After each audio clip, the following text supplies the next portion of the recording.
माननीय श्री राजनाथ सिंह जी,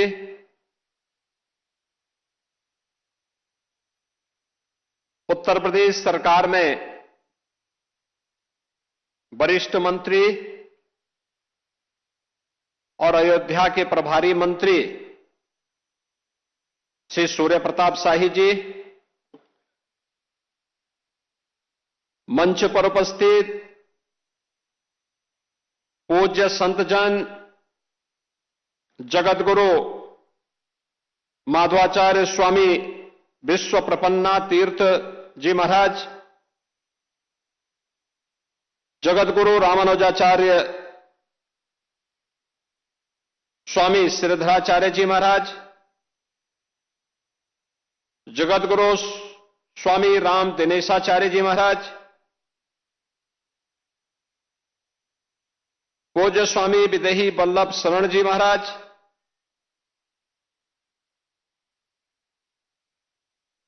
ज्ञानी चरणजीत सिंह जी, हनुमानगढ़ी के श्री महंत धर्मदास जी महाराज, ज्ञानी गुरुजीत सिंह जी,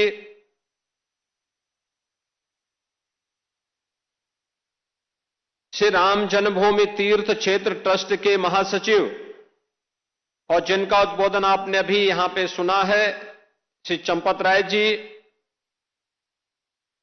श्री राम जन्मभूमि मंदिर निर्माण समिति के अध्यक्ष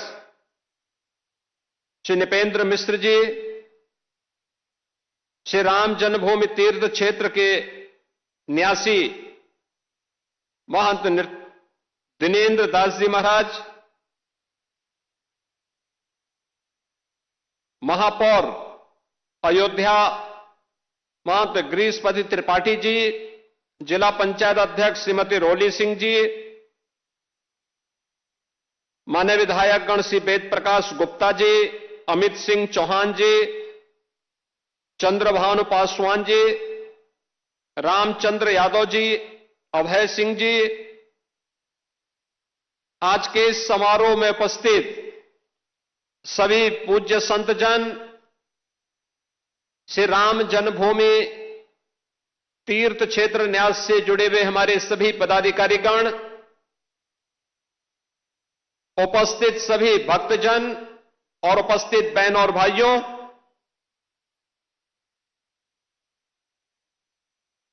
प्रतिष्ठा द्वादशी के आज के इस आयोजन के अवसर पर मैं सबसे पहले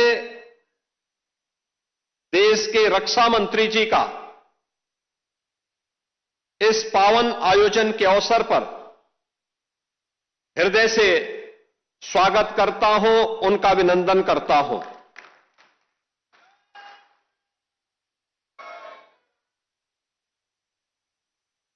माननीय रक्षा मंत्री जी ने उत्तर प्रदेश के मुख्यमंत्री के रूप में कार्य करते हुए भी और उत्तर प्रदेश सरकार और संगठन के विभिन्न दायित्वों का निर्वहन करते हुए श्री राम जन्मभूमि आंदोलन में उनकी प्रत्यक्ष भूमिका रही है और इसीलिए आज 500 वर्षों के बाद श्री राम जन्मभूमि पर प्रभु रामलला का विराजमान होना, मंदिर का यह भव्य स्वरूप देख करके वह अत्यंत अभिभूत हैं, आनंद की अनुभूति कर रहे हैं, गौरव की अनुभूति कर रहे हैं। और चूंकि उन्होंने उस आंदोलन में सक्रिय भूमिका का निर्वहन किया, तो स्वाभाविक रूप से आज के इस समारोह में जब प्रतिष्ठा द्वादशी के इस अवसर पर माता अन्नपूर्णा के मंदिर में सनातन धर्म की ध्वजा का आरोहण का कार्य वह कर रहे थे, तो उन्हें मैंने अत्यंत भावुक होते हुए भी देखा है। मैं इस अवसर पर उनकी उपस्थिति के लिए उनका उत्तर प्रदेश सरकार की ओर से और उत्तर प्रदेश के वासियों की ओर से, उत्तर प्रदेश कि जनता जनार्दन और श्री राम भक्तों की ओर से हृदय से अभिनंदन करता हूं। बहन और भाइयों, स्वतंत्र भारत के बाद श्री राम जन्मभूमि आंदोलन के अनेक पड़ाव अयोध्या ने देखे हैं। अयोध्या, जिसके नाम से यह एहसास होता है कि यहां कभी युद्ध नहीं हुआ, यानी कोई भी दुश्मन यहां के शौर्य से, यहां के वैभव से, यहां के पराक्रम के सामने कभी टिक नहीं पाया। लेकिन कुछ लोगों ने अपने निहित स्वार्थ से मजहबी जनून और सत्ता की तुष्टीकरण की उस निकृष्टता में पड़ करके अयोध्या को भी उपद्रव और संघर्ष का एक अड्डा बना दिया था। वही अयोध्या पिछले 11 वर्ष के अंदर देश के यशस्वी प्रधानमंत्री आदरणीय श्री नरेंद्र मोदी जी के यशस्वी नेतृत्व में उन 3 महत्वपूर्ण घटनाओं को कभी विस्मृत नहीं कर सकता। याद करिए, 5 अगस्त 2020, जब पहली बार स्वतंत्र भारत में देश का कोई प्रधानमंत्री स्वयं अयोध्या धाम में पधारे और उन्होंने अपने कर कमलों से 500 वर्षों के कलंक को पूरी तरह समाप्त करते हुए श्री राम जन्मभूमि के लिए मूर्ति भूमि पूजन के कार्यक्रम को संपन्न किया था। दूसरी तिथि, जब 22 जनवरी 2024 को, और हिंदू पंचांग के अनुसार कहें तो पौष शुक्ल द्वादशी की वह पवित्र तिथि, जब स्वयं फिर आदरणीय प्रधानमंत्री जी अयोध्या धाम पधारे और उन्होंने श्री राम लला के भव्य मूर्ति की प्राण प्रतिष्ठा के कार्यक्रम को अपने कर कमलों से संपन्न किया।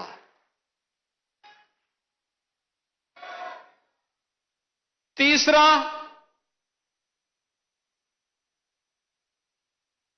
जब अभी 25 नवंबर को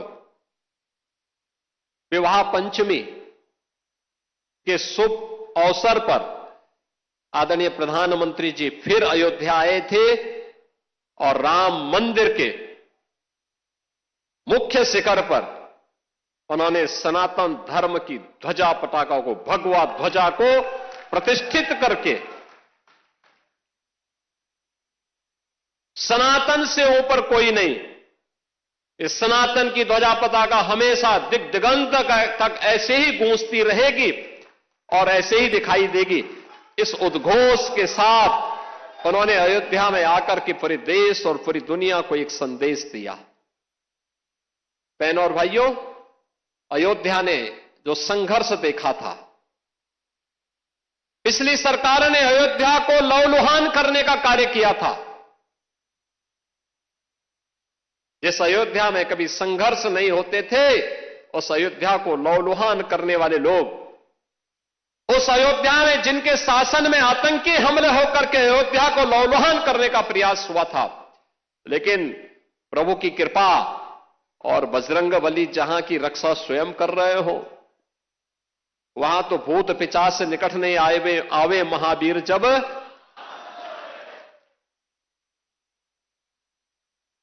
हनुमानगढ़ी में भगवान यानी हनुमान जी महाराज स्वयं विराजमान है। कैसे कोई आतंकी यहां घुस जाता, जैसे ही उन्होंने दुस्साहस किया था 2005 में, याद करिए कैसे पीएसी के जवानों ने ठक ठक ठक ठक करके वहीं पे उनको मार गिराया। अयोध्या तो संदेश देती है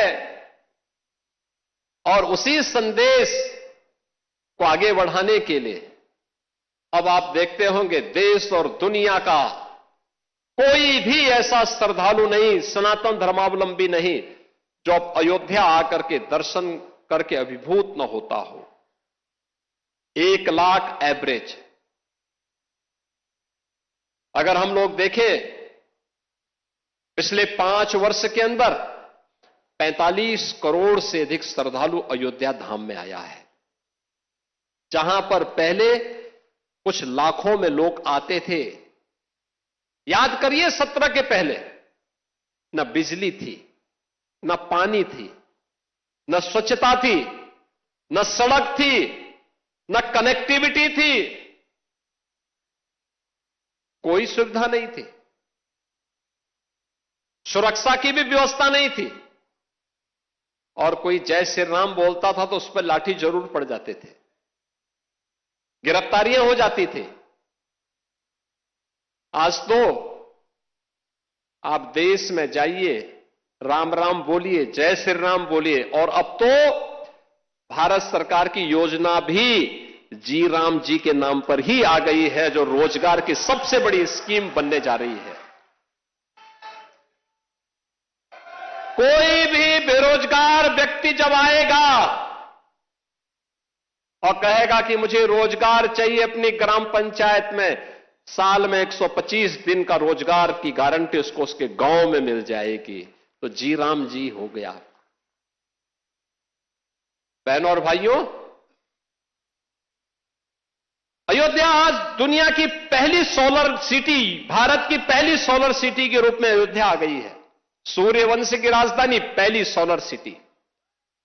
अयोध्या में अंतर्राष्ट्रीय एयरपोर्ट महर्षि वाल्मीकि के नाम पर। रेलवे की डबल लाइन के साथ अयोध्या नाम जुड़ गया है। बेहतरीन कनेक्टिविटी अयोध्या का, लखनऊ से, गोरखपुर से, प्रयागराज से, काशी से, हर ओर से। अब अयोध्या में क्या नहीं है। जिस अयोध्या में सिंगल लेन की सड़कें थी, आज चारों ओर से 4 लेन की सड़कें। और कोई भी श्रद्धालु आता है, किसी भी सीजन में आए, आराम से दर्शन करता है, अभिभूत होकर के, मस्त होकर के फिर जाता है, अभिभूत होता है। और हमारी पीढ़ी सचमुच सौभाग्यशाली है। कई पीढ़ियां, 500 वर्षों के इतिहास को जब हम देखते हैं, 500 वर्षों के इतिहास को जब हम देखते हैं, याद करिए 1526 से लेकर के 1528 से लेकर के 1992 तक, और 1992 से लेकर के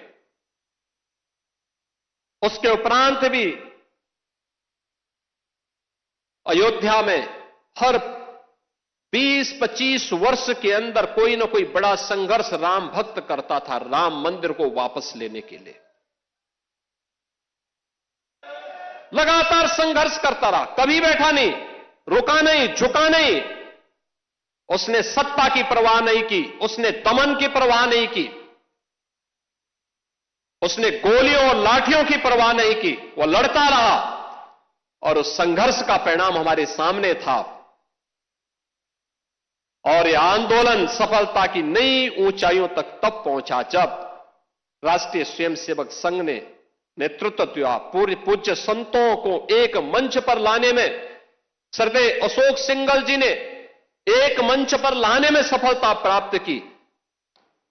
एकदम गुलामी का कलंक मिटा और भव्य राम मंदिर का मार्ग प्रशस्त होता हुआ दिखाई दिया। बहनों और भाइयों, आज उसी प्राण प्रतिष्ठा के 2 वर्ष पूर्ण होने के उपलक्ष्य में आज का इस समारोह यहां पर आयोजित हो रहा है। अयोध्या की इस दिव्यता को, इस भव्यता को अनंत काल तक बनाए रखने के लिए हम सबको, हर सनातन धर्मावलंबी को आगे बढ़ना पड़ेगा।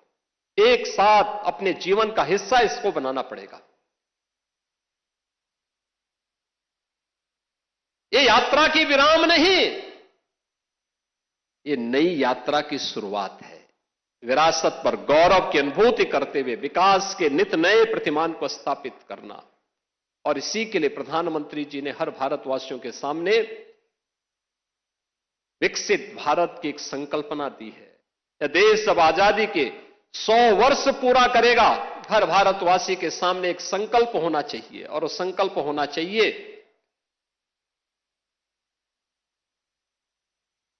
हमें अपनी विरासत का संरक्षण करते हुए अपने स्तर पर जिस क्षेत्र में हम हैं, जिस फील्ड में हम काम कर रहे हैं, वहां उत्कृष्टतम कार्य करके दिखाना है। अपने देश के लिए सनातन धर्म की ध्वजा पताका को ऊपर उठाने के लिए हम सबको मिलकर के सामूहिक प्रयास को आगे बढ़ाना पड़ेगा और यही प्रयास भारत को दुनिया की एक बड़ी ताकत के रूप में स्थापित करेगा। प्रतिष्ठा द्वादशी के अवसर पर मैं एक बार फिर से सभी राम भक्तों को बधाई देता हूं। आज के समारोह के मुख्य अतिथि माननीय रक्षा मंत्री जी का हृदय से अभिनंदन करता हूं। आप सबके प्रति भी हृदय से अपनी शुभकामनाएं देते हुए प्रभु से यही प्रार्थना करता हूं कि वो आपके जीवन में कल वर्ष 2026 का पहला दिन है। 2026 अंग्रेजी तिथि का जो वर्ष प्रारंभ हो रहा है, यह पूरा वर्ष आपके जीवन में शुभ और मंगलकारी हो, इस विश्वास के साथ आप सबके प्रति मेरी मंगलमय शुभकामनाएं हैं। धन्यवाद। जय हिंद। जय जय श्री